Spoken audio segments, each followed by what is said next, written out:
10 years ago to this very day, it was actually October 31st, 2014, I fainted, forever changing my life.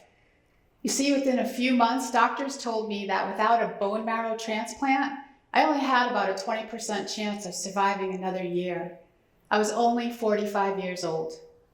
But by the summer of 2015, I found myself in a hospital, grateful that a donor had been found. But during that time, my entire identity, as I knew it, was reduced to a single label: transplant patient. A label I never asked for, but one that completely consumed my life. Now, does this sound familiar to anyone? The use of labels? We all use them. Our minds love order and simplicity. But the fact of the matter is, some labels, they carry heavy stigmas and stereotypes that can strip away the rest of the human story, reducing a person to a single dimension, often based on a single act. And every interaction that I had for a very long time was filtered through the lens of that label, transplant patient. But let's fast forward to 2016. I'm feeling better finally. That's almost 2 years after fainting. And I'm looking for volunteer opportunities to give back to my community. And I was thinking it was just for the holidays, but it turns out I found Prisoner Visitation and Support. It's an organization that matches volunteers with federal prisoners. I spent the next several years of my life visiting Matt at one of the highest security prisons in the nation. Now, he wasn't initially sentenced here. He worked his way up to this level of security based on his bad behavior. And I learned a lot during that time until the pandemic ended all visits. And I left with only one regret. I hadn't been fully transparent about my background. So my name is Barbara Ann Jakes, and I hold a PhD in criminal justice. And I didn't share that with him. And it's hard for me to believe this, but for the past 30 years, yes, almost 30 years, I have spent my life studying people, systems, and ancient cultures. And today, I work as a professor and a coach, teaching and sharing what I've learned along the way. Now, early in my career, I worked in the criminal courts and in the cell block. And by the end of the day, I was left questioning, what is the matter with people and our systems? And it was this curiosity that fueled my formal education. But at the same time, working in the criminal justice system took a heavy toll on me. So to regain some balance, I sought the help of a holistic health practitioner. And I learned that she was trained by shamans in South America. And I was fascinated by her insight. And through my studies of ancient wisdoms, my eyes were opened to the interconnectedness of all things. Viewing the world through the lens of interconnectedness stood in stark contrast to working in the criminal justice system. In the criminal justice system, everything revolved around division and separation. There's a strong us against them undertone. Good guys and bad guys, state versus criminal. But let's face it, this undertone far exceeds the criminal justice system. We see it everywhere in society, shaping how we all interact with each other. And for some, especially those seen as the them, it can force them in some kind of a survival mode, having to navigate systems that treat them as problems to be managed rather than the human beings that they are. Constant stress impacts learning, memory, and rational thought, making it very difficult to break free of certain behaviors like anxiety and violence. And the stress of living in survival mode is not just mental, it's physical too. When we look at our criminal justice system, incarcerated individuals over the age of 50 are considered elderly. Well, that is a label I am not ready for.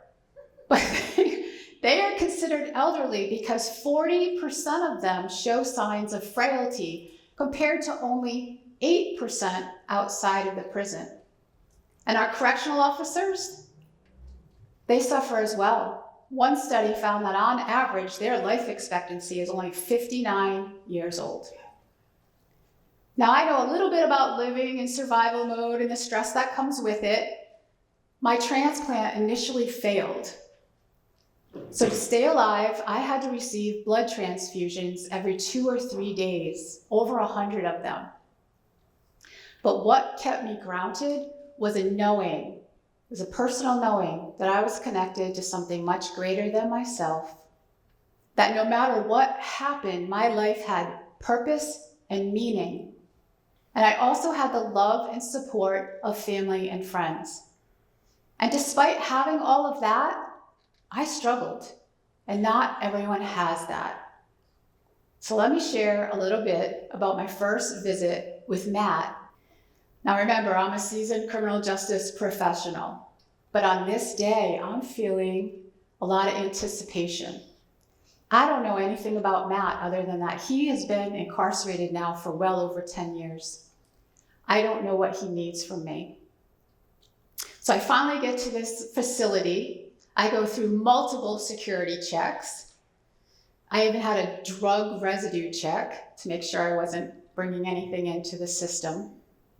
And when I'm finally cleared, an officer wearing a stab-proof vest escorts me to the visiting room.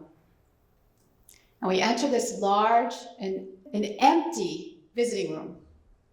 And he sets me down at a booth with a telephone and a plexiglass barrier that separates me from the cell on the other side. And then he leaves.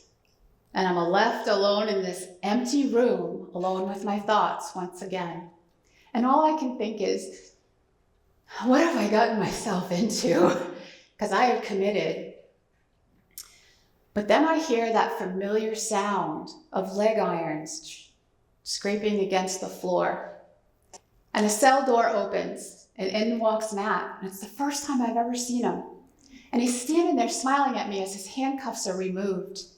And he says to me, "You are the first visitor I have had in many, many years." And all I can think is, what could we possibly have to talk about? But then he reveals to me that he has just finished reading a book called What is Karma? Written by Paul Brunton. It's all his quotes on karma, resulting in a beautiful philosophical book, really about the process of self-actualization. And for the first time, I relax, because this is totally in my wheelhouse. We have something to talk about. Who would have thought? And this small but powerful book, it sparked so many conversations between Matt and I about his experiences, what had happened to him, his choices, and the consequences. And over time, we weren't prisoner and professor on opposite sides of the glass. We were just two human beings discussing the meaning of life. And during those conversations, I began to realize how labels had deeply affected him. You see, he was labeled early on by the school system, by his community, and by the criminal justice system, eventually becoming a number. Before he was 13 years of age, he lived on the street. He had witnessed the brutal murder of his best friend, and he had untreated PTSD. And if he tried to share his feelings, he was told to man up. His life, like so many others I had experienced when I worked in the criminal justice system, was all about survival. There's no real purpose or meaning. And over time, he began to harden, and he began to live by the motto of you either get or you get gotten. And by the time he reached adulthood, he committed the crime that would earn him a federal prison sentence longer than the years he had been alive, altering not only his life, but the life of someone else forever. Now, he really wanted to better himself. But our criminal justice system has limited opportunities. I remember the day, and he shared with me how excited he was. He had finally earned his GED. And he said, "Barb, what's next?" But Barb didn't have an answer. There wasn't anything that was next for now. All I could do was tell him to keep doing good. And some days that was harder than others because there was little to distract him from the isolation of being locked down in a cell by himself 23 hours a day. And if things got out of hand and he got upset, he would act out. And I'm sure every one of us here has reacted to a situation at some point in our lives, right? Without thinking about the long-term effect. But if you are in a position of leadership and you are reacting to a situation and you're holding on to any us and them mentality, your decisions can impact generations to come. And our Get Tough policies did just that, resulting in the United States having the highest incarceration rate of any independent democracy in the world.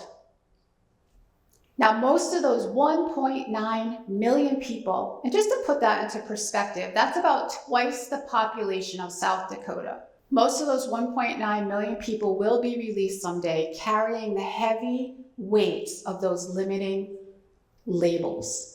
When we look at our state prison system, 43% of them released reoffend within the first year. If we go out 5 years, that number jumps to almost 80%. So obviously something's not working. So in the words of Matt, what's next? Well, I often hear that our systems are broken, but I don't believe that to be true. I believe our criminal justice system works exactly as it was designed for retribution and control. We have waged wars on people labeled as wars on crime and drugs. You see, our criminal justice system does not have the capability to fully address the problems of poverty, bad education systems, mental health, and all of the other things that contribute to social disharmony. So what has become abundantly clear to me is that we cannot legislate our way to a better society. Now, Buckminster Fuller once said, "You never change things by fighting the existing reality. If you want to change something, you build a new model that makes the old model obsolete." And today, I support other leaders in doing that. Building new models that integrate modern science with ancient wisdom. Wisdom that has long emphasized the interconnectedness of all things. Now, I know we have a long way to go, and I know change can be hard, but I also know it's possible. In that book that sparked all the conversations between Matt and I, Paul Brunton wrote, "Karma is the simple principle of cause and effect. Everything you think, say, and do has consequences. So when you create new models through the lens of interconnection, you acknowledge that you are part of this greater web of cause and effect, and you take responsibility for the role that you play. Can you imagine what models would become obsolete if we all created through the lens of interconnection?" This is conscious leadership. Now, my bone marrow transplant actually put this very philosophical idea of interconnection into form. And you're looking at it. It's me. I will forever carry my donor's DNA. I will forever bleed his blood. I was a type O, and now I'm a type A. My criminal justice students love that one. I trip them up every time. But I am living proof that we are connected in ways that transcend the labels and the boundaries we mindlessly impose on each other. And if it weren't for all of these experiences, I may never have found prisoner visitation and support, or met Matt, all of these things that led me to be standing on a stage sharing with you today. Now, about a year after living off of blood transfusions, it was discovered that the immunosuppressants given to me to protect me were actually keeping me sick. And with a simple shift and treatment model, my donor cells were allowed to multiply and thrive. And that label of transplant patient finally was able to dissolve away. In closing, I started by sharing how labels can strip away our entire human story, reducing us to a single dimension. Bridging the gap from labels to lives is simple. All it takes is a willingness to understand that we are all part of a larger whole, interconnected in ways that make us stronger together. And in doing so, any narratives of us and them, they can also dissolve away. As you move forward in life, I invite you to be mindful of the labels you use and the ripples you create. Your words and actions carry an energy, and every decision you make, no matter how small, impacts the world around you. And it's my hope when my grandchildren are grown, it has become the norm to lead with compassion instead of division, with empathy instead of judgment, with a long-term focus on the wellness of the whole rather than short-term control. And this is how we innovate the human experience, by putting the human being back at the forefront of all of our leadership. Now, Matt's commitment to better himself paid off. He is no longer serving at that prison. You see, change is possible, but only if you are willing to disrupt old ways of thinking and build new models. And together, let's do it with grace. Thank you.